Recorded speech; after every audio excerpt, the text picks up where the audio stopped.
Hello mga ka-Jancy Moms, ngayong araw ay mamamasyal na naman po kami papuntang MOA. Pagdating nga namin dito, tignan nyo nga naman ang aking anak ay nagtitinakbo na dito sa napakalawak na mall. Anyway, papunta rin kami ng Ace dito. So tignan nyo naman no, nakakatuwa yung pag-explore ng aking anak kahit nakakapagod.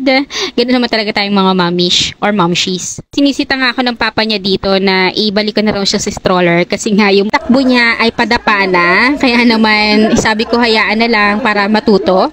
So ayan, walang katapusang pagtatakbo ang ginawa ng chikiting na ito kahit na may nababangga na kami. Takbo lang siya ng takbo. Walang katapusang takbo na hinayaan ko na lang kasi minsan lang din naman namin siya mailabas at araw niya talaga ito. And then after namin mamili sa Ace at sa iba pang mga kinailangan namin at sa panay patakbo niya ay maya-maya lang din ay kumain na kami.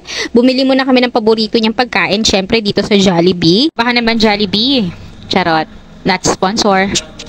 After sa Jollibee ay nag-check pa kami ng ibang restaurant kung saan yung hindi pa namin nakakain para ma-explore naman namin yung iba pang pagkain na iba sa panlasa namin. Videohan nga yung pag-aantay namin ng pagkain sa Jollibee. So, eto na naman siya, panitakbo. At ito bigla ako napangiti na meron pala silang dalawang selfie. Siguro yung time na nag-CR ako niyan time sa Jollibee. At ang anak ko ay hindi nawawala ng toy sa tuwing gumagala kami. Punta na kami ng Seaside, which is hiniiwasan ko nga yung milk tea or ibang coffee sa loob ng mall. Pagdating naman dito sa Seaside, bigla akong natukso sa bagong paningin ko na in-explore ko din tikman. Ito nga napansin namin yung ibang karagdagan ng bench sa labas at mas naging romantic tignan yung Seaside na hindi lang para sa magjowa, mag-asawa, kundi for family bonding na rin.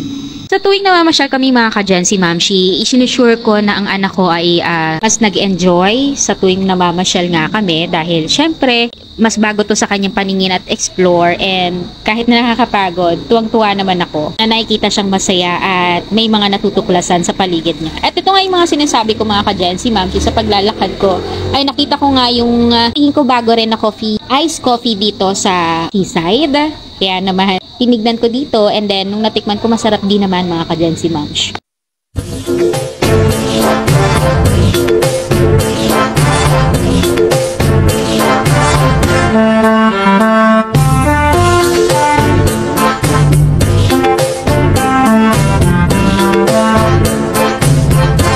So mga ka-Jancy Momshi, sa susunod na video na lang ulit. Maraming salamat. Bye!